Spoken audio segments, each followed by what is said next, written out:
Radio Reloj, 12 del mediodía en La Habana, Cuba.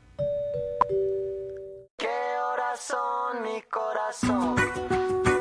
Te lo dije bien clarito. Como resultado de la aprobación de la Constitución de la República, el 30 de abril inició en nuestro país la construcción del proyecto del nuevo Código de las Familias. ¿Cómo se han organizado los grupos de trabajo? ¿Cuáles son las organizaciones e instituciones que intervienen? ¿Cómo marcha el proceso? ¿Y cuáles han sido los principales retos hasta el momento? Serán algunos de los temas que estaremos tratando hoy en Podcast Reloj. ¿Qué horas son, mi corazón?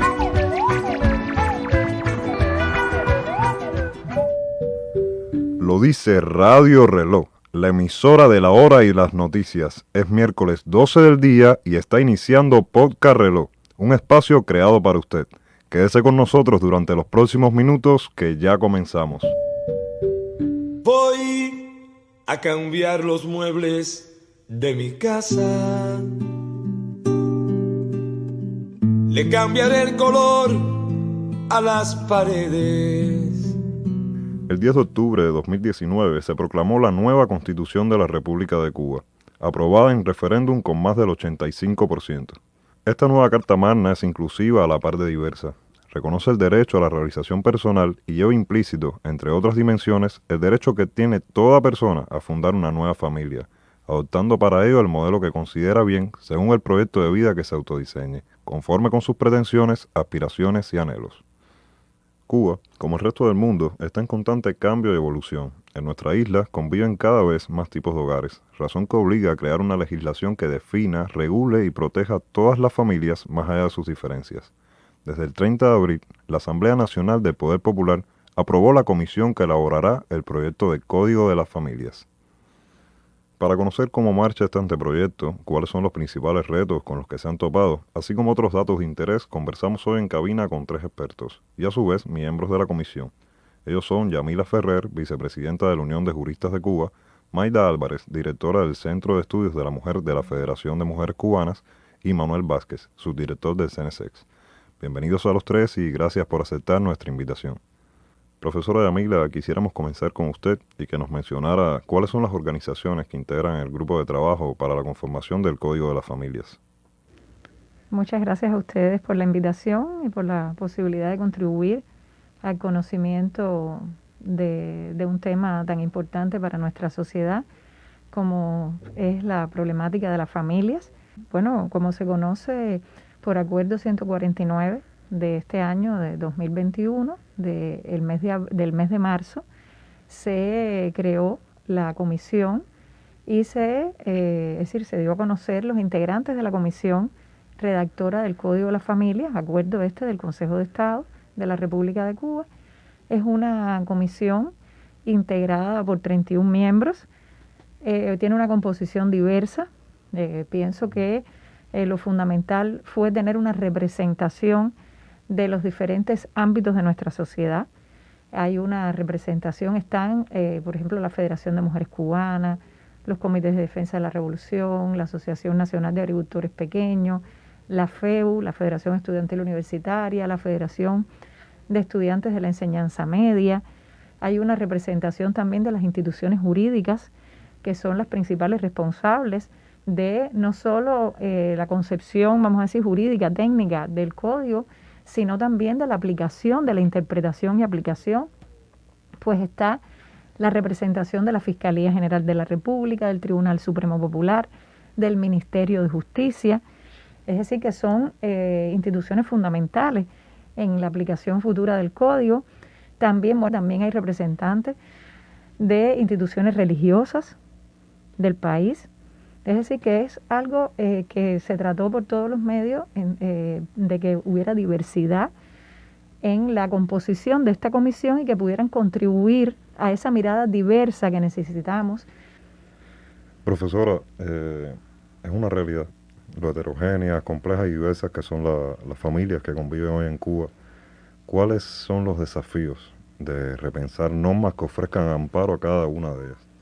Mira, para empezar a hablar de ese futuro código de las familias, siempre me gusta posicionarnos y ubicarnos en la Constitución de la República.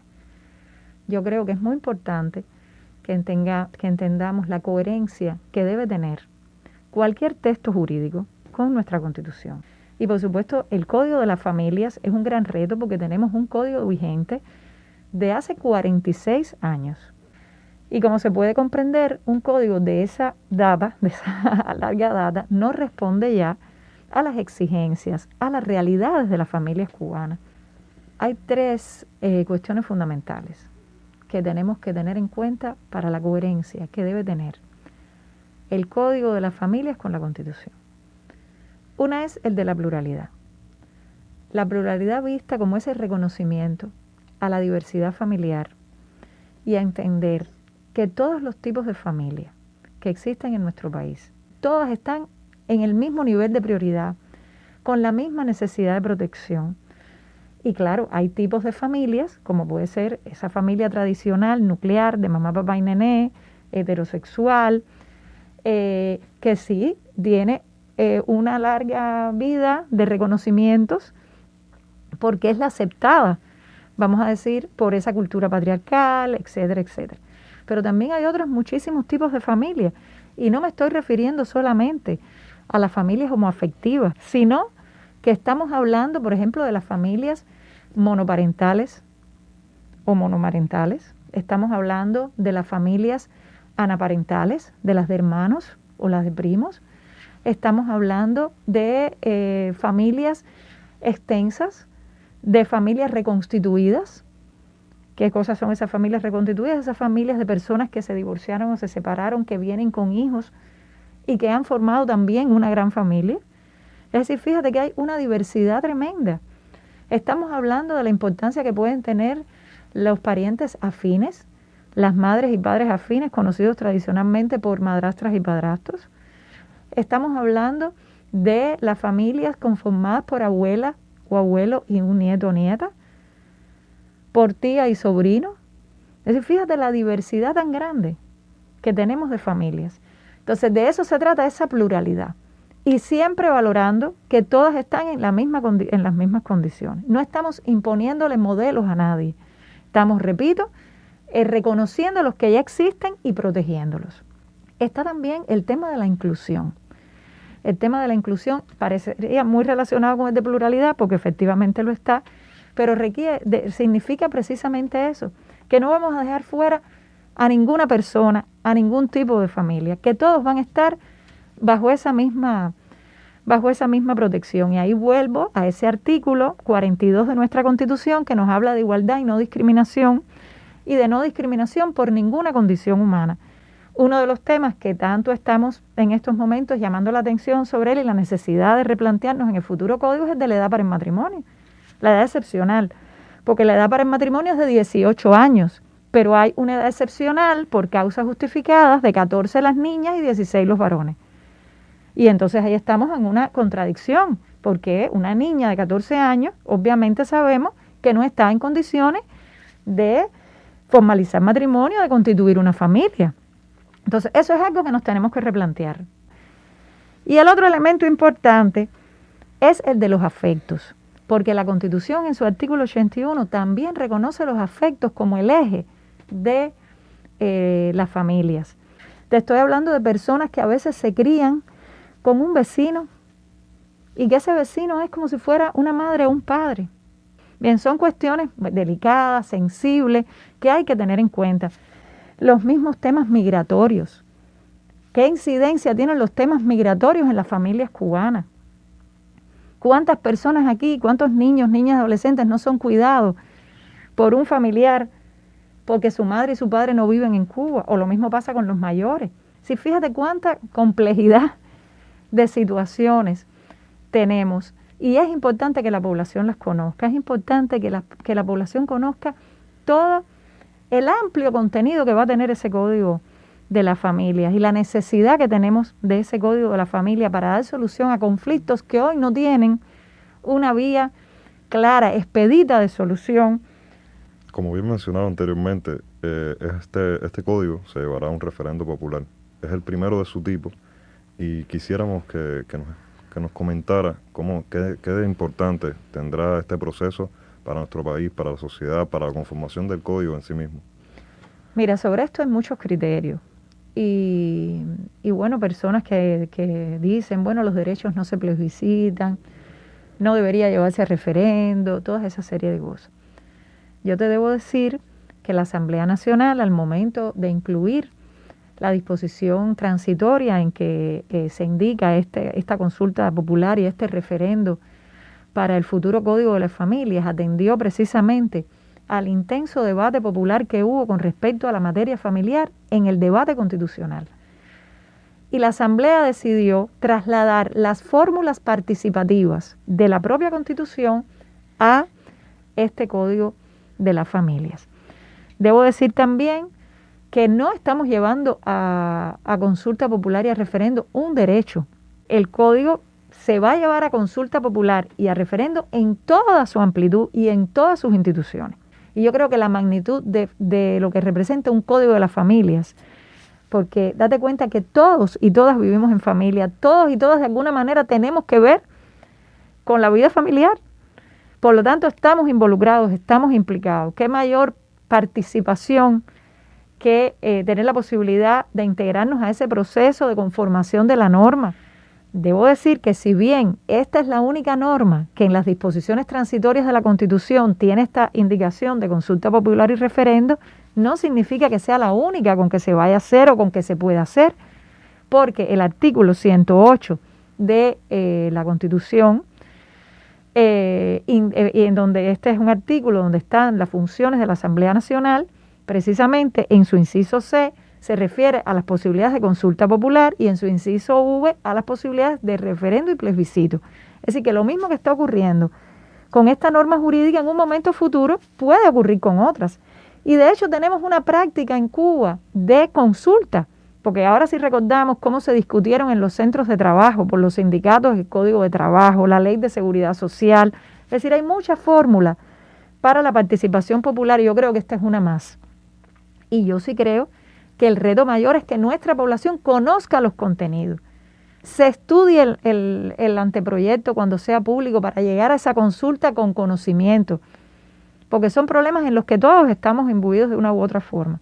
Entonces, yo creo que es un gran reto. Restauraré las puertas, las ventanas y el viejo dominó sin doble 9.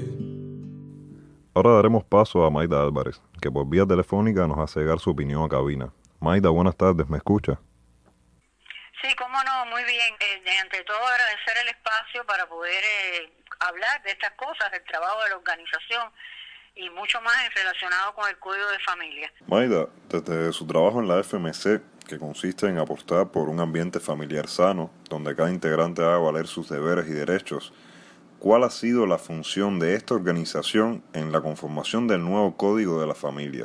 Sí, bueno, el Código de Familia que se promulgó el 14 de febrero del 75, indiscutiblemente siempre digo que constituyó un hito en el desarrollo de la familia cubana y además tuvo como un elemento esencial garantizar la igualdad de derechos de hombres y mujeres, además de todo lo que tiene que ver con el derecho de familia, porque indiscutiblemente, como todo el mundo conoce, en la familia, donde en muchas ocasiones se producen discriminaciones, se produce una distribución desigual del trabajo, muchas veces las mujeres por no estar legalmente casadas no tenían derecho y todo eso fue recogido en el Código.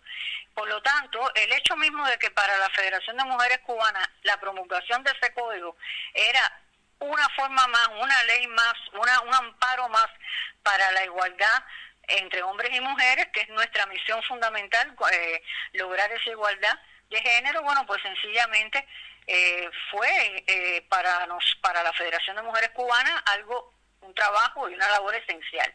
Es imposible referirse a ese código sin hablar de la labor que desplegó nuestra presidenta por siempre, Vilma Estinguiba, que estuvo al frente de todos esos trabajos, impulsó su promulgación y después como presidenta de la Comisión de Atención a la Infancia, la Juventud y los derechos y la igualdad de derechos de la mujer de la Asamblea Nacional del Poder Popular, dirigió los trabajos de modificación, aquellos decretos, leyes, instrucciones, etcétera, que se hicieron con posterioridad, que no cambiaron todo el código, pues no se hizo un nuevo código, pero sí se fue perfeccionando.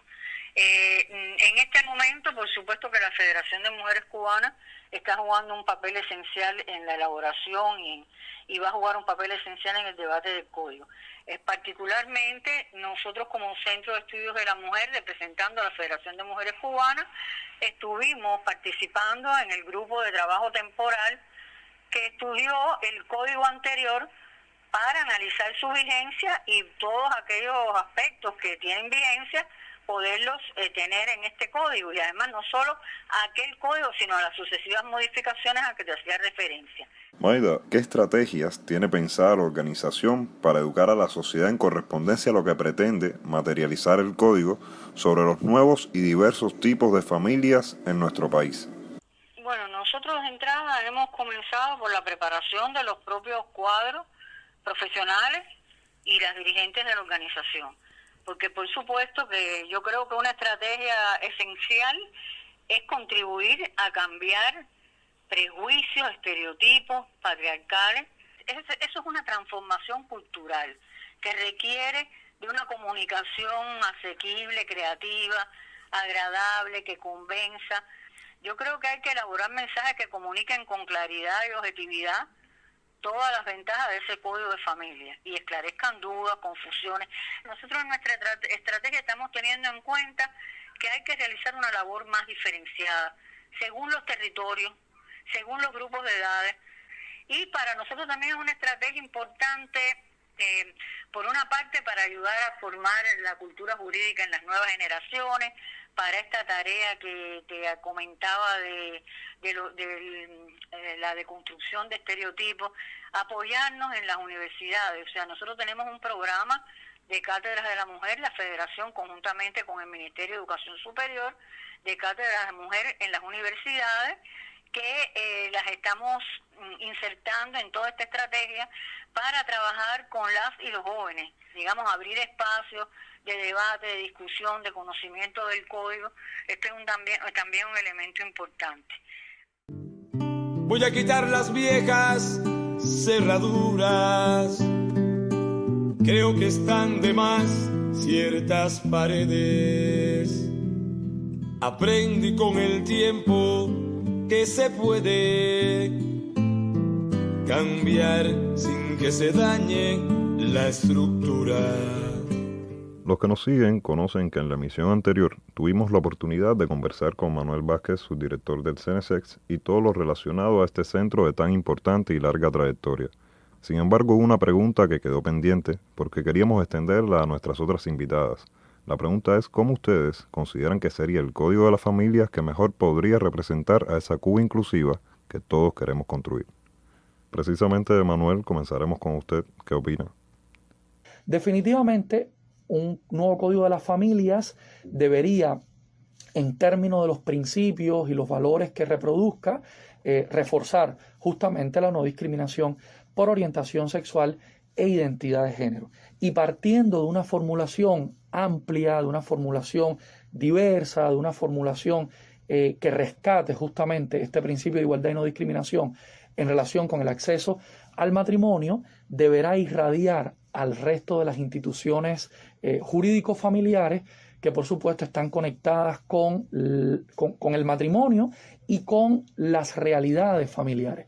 Eso también nos pone en clave de comprender familias que puedan surgir a partir de la voluntad, del deseo, de la necesidad de una persona, sin que exista una pareja, con independencia de su orientación sexual e identidad de género. Y esa realidad también tiene que estar, vamos a decir, garantizada en un posible nuevo código de las familias. Estoy pensando que no basta solo con regular el matrimonio en estos términos que te he comentado, sino que necesariamente habría que regular también, digamos, esta unión no formalizada, esta unión, en algunos casos también denominada como unión de hecho, que también ha sido reconocida en el texto constitucional.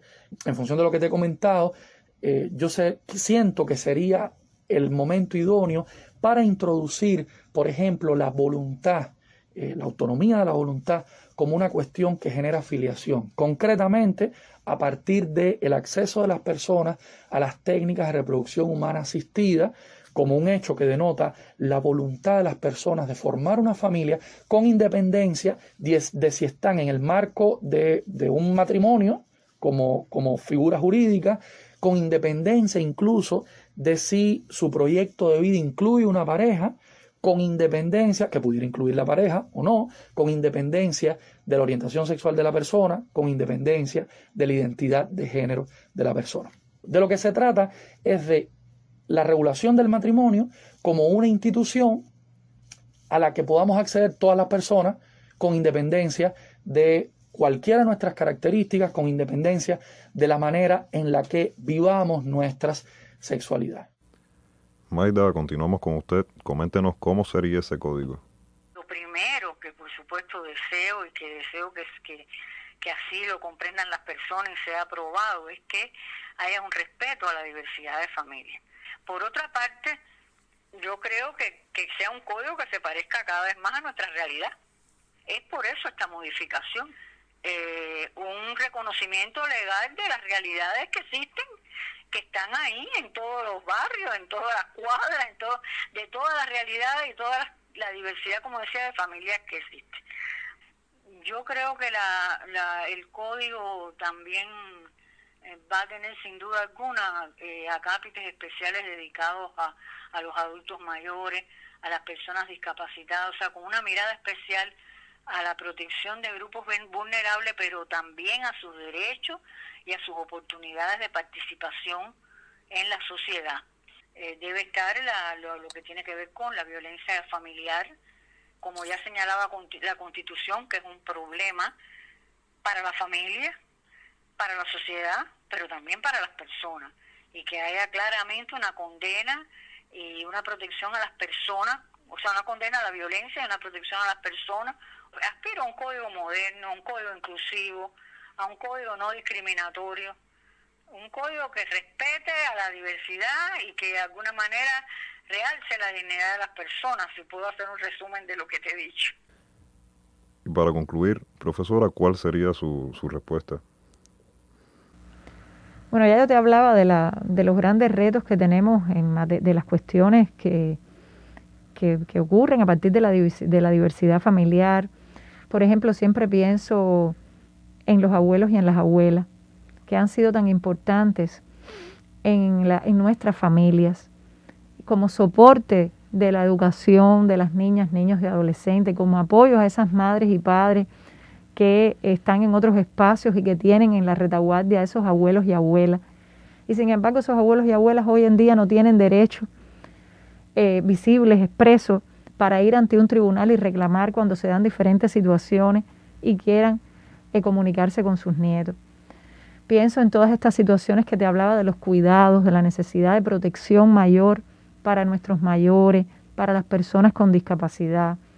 Todos estos temas vinculados a la migración, a las relaciones filiatorias, parentales, y que tienen una gran complejidad y que tienen que ser solucionadas. Este nuevo Código de la Familia incluirá, como te decía, todas esas instituciones, el parentesco, la obligación de dar alimentos, la filiación en toda su magnitud, desde la consanguínea, la adoptiva, la que viene de la reproducción asistida, que es un tema también importantísimo, de acceder a estas técnicas de reproducción asistida, y bueno, todos los aspectos filiatorios que de eso se derivan, todo lo relacionado con las instituciones de guardia y protección, los apoyos, los acogimientos para menores de edad, para mayores de edad.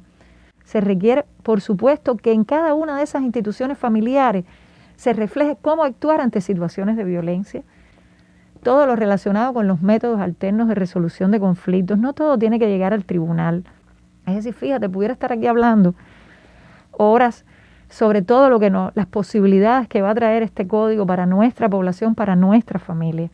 Y solo lo que más recomiendo es que se lo estudien, que las cuestiones vinculadas a nuestra subjetividad, a la cultura patriarcal que todavía tenemos, a los estereotipos, a los prejuicios, no impidan que lo entendamos y que abramos nuestras posibilidades, a coger ese proyecto, a criticarlo, a tratar de mejorarlo, a proponer para que sea mucho mejor. Hoy podaré el jardín y a los retoños los cuidaré para que crezcan sanos. Hoy voy a consultar con mis hermanos los cambios que a la casa sobrevienen. Luego de escuchar las opiniones de los invitados, estamos en condiciones de afirmar que este posible Código de las Familias será un texto con un alto valor social e inclusivo. Por tanto, desde este espacio exhortamos a nuestros oyentes que una vez se publique el anteproyecto, lo lean y estudien con detenimiento. Solo así se podrán verter opiniones conscientes y válidas durante el referéndum popular, alejados del lastre de los estereotipos patriarcales y mirando siempre por el mejor interés de toda nuestra sociedad.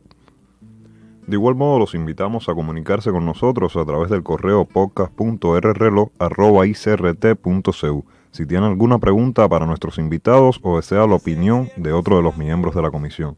Esperamos sus preguntas y comentarios.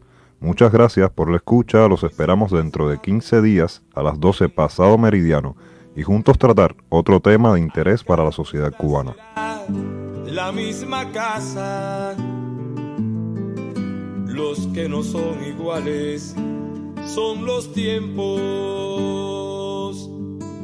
Voy a cambiar adornos y costumbres, la flor artificial y hasta el florero. Le quitaré a los hierros el herrumbre y le daré comida a mis guerreros.